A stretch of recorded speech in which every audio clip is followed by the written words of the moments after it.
ہم اللہ کی رحمت سے بہت جلدی مایوس ہو جاتے ہیں۔ جب بھی ہمارے اوپر مصیبت آتی ہے، یہ کرنے کے بجائے کہ ہم اللہ کی طرف رجوع کریں اور اپنے گناہوں سے معافی مانگیں، لیکن شیطان ہمارے دل میں اتنی مایوسی ڈال دیتا ہے کہ ہمارا دل آگے جانے کے بجائے جتنا پیچھے جاتا ہے اتنا ہی شیطان کو خوشی ملتی ہے۔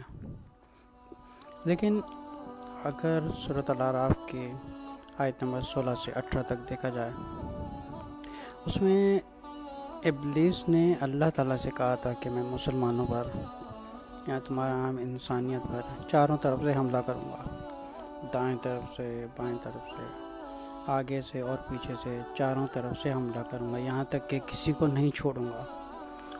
اور یہ بھی شیطان نے کہا تھا کہ کچھ ایسے لوگ بچ جائیں گے جو شکر گزار ہوں گے۔ اب اللہ تعالیٰ نے زندگی کو ایک آزمائش بنایا ہے، جیسے سورۃ الملک کی آیت نمبر 2 میں اگر پڑھا جائے تو اللہ تعالیٰ فرماتے ہیں الذی خلق الموت والحیات لیبلوکم ایکم احسن عملا۔ اللہ تعالیٰ نے زندگی بنائی اسی لیے کہ ہمیں آزمائے، اور جنت اور دوزخ کو اللہ تعالیٰ نے ہمارے لیے چھپا دیا ہے۔ لیکن اللہ تعالیٰ نے قرآن کو ایک ہدایت کا ذریعہ بنا کے بھیجا ہے کہ جو اس ہدایت پر عمل کرے گا وہ فلاح پائے گا، جو اس ہدایت سے دور رہے گا تو شیطان کے ہاتھ چڑھے گا وہ، اور وہ اس کو اتنا گمراہ کرے گا۔ اور اپنے آپ کو بچانے کے لیے جو سب سے پہلی چیز ہے عقیدہ، ہمارا عقیدہ بالکل صاف اور کلیئر ہونا چاہیے کہ ہم ایک اللہ کی ذات کی عبادت کرتے ہیں اور اسی پر ہم توکل کرتے ہیں۔ اب جتنے بھی حضرات بیٹھے ہیں، ہم میں سے یا مجھے ملا کر یا ہم سب لوگوں کو ملا کر ہم میں سے کوئی بھی ایسا نہیں ہے جو گنہگار نہیں ہے۔ فرق صرف اتنا ہے، ہم میں سے کچھ زیادہ گناہ گار ہیں اور کچھ کم گناہ گار ہیں۔ تو جتنا ہم اللہ کی طرف رجوع کرتے ہیں اتنا ہی ایک شیطان کی طاقت کم ہوتی ہے۔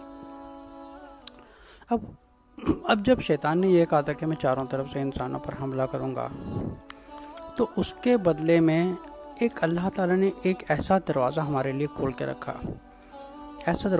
رکھا کہ اللہ تعالیٰ نے ہماری انسانیت کے لیے کتنی آسانی پیدا کر دی ہے کہ چاہے انسان کتنا بڑے سے بڑا گناہ کر دے، لیکن وہ صرف ایک دروازہ ہے، وہ ہے توبہ کا اور اللہ سے رجوع کرنے کا اور واپس پلٹنے کا اور استغفار کا، اور اپنے گناہ سے سچے دل سے ایک گلٹی فیل ہونے کا۔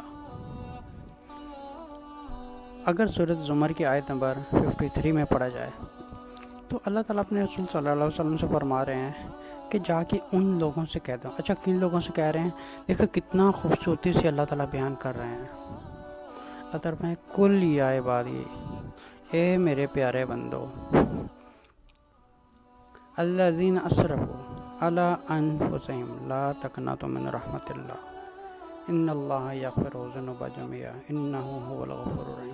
کتنے خوبصورتی اللہ تعالیٰ فرما رہے ہیں۔ اللہ تعالیٰ ان لوگوں کو پکار رہے ہیں جو گناہوں میں ایک حد سے گزر، چاہے وہ شرابی ہو یا زانی ہو یا وہ سود کھانے والا ہو، کس حد تک اس نے، یہاں تک کہ کتنے سینکڑوں قتل بھی کیے ہوئے ہیں۔ اللہ تعالیٰ کتنے کریم ذات ہے ہماری ذات کے اوپر کہ اب ایک سچے دل سے اگر توبہ کرے تو اللہ تعالیٰ غفور الرحیم ہے، معاف کرنے والے ہیں۔ اگر ہم اپنے کرموں کو دیکھیں، اگر اس بات پہ غور کیا جائے کہ اللہ تعالیٰ نے 7 دروازے جو ہیں وہ دوزخ کے رکھے ہیں، لیکن اللہ تعالیٰ کی ذات نے 8 دروازے جنت کے کیوں رکھے ہیں؟ اگر سمجھے کہ 7 گناہ اور 7 اچھے کرم مل جائے تو ہمارے جو لیول ہے ہمارے کرموں کے وہ برابر ہو جائے، لیکن اللہ تعالیٰ کی ذات کتنی غفور الرحیم ہے۔ اس نے ایک دروازہ ہماری ذات کے اوپر اتنا خوبصورت رکھا ہے، وہ دروازہ ہے اس کی رحمت کا۔ ہم اگر سچے دل سے اللہ تعالیٰ سے محبت کریں، اللہ تعالیٰ سے سچے دل سے محبت کریں تو اپنے گناہوں کی معافی مانگے۔ اے اللہ تو رحیم ہے، تو معاف کرتے ہیں، اللہ ہم گنہگار ہیں۔ ہم بہت گنہگار ہیں، ہم تیرے سامنے کھڑے ہونے کے قابل نہیں ہیں میرے اللہ، تو معاف کرنے والا ہے۔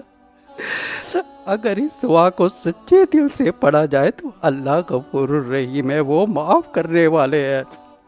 اگر پھر گناہ ہو جائے پھر بھی ہم اپنی ہمت نہ ہاریں، کیونکہ ایک دفعہ جب گناہ انسان کرتا ہے تو اللہ تعالیٰ تو شیطان اس کے دل میں ایک مایوسی ڈال دیتا ہے کہ آگے بڑھنے کی بجائے یہ پیچھے جائے، لیکن اللہ تعالیٰ کتنا غفور الرحیم ہے، وہ کہتے ہیں کہ اگر مرنے تک آخری سانس تک بھی دل میں نیت کر لے توبہ کی تو اللہ بہت غفور الرحیم ہے، معاف کرنے والا ہے۔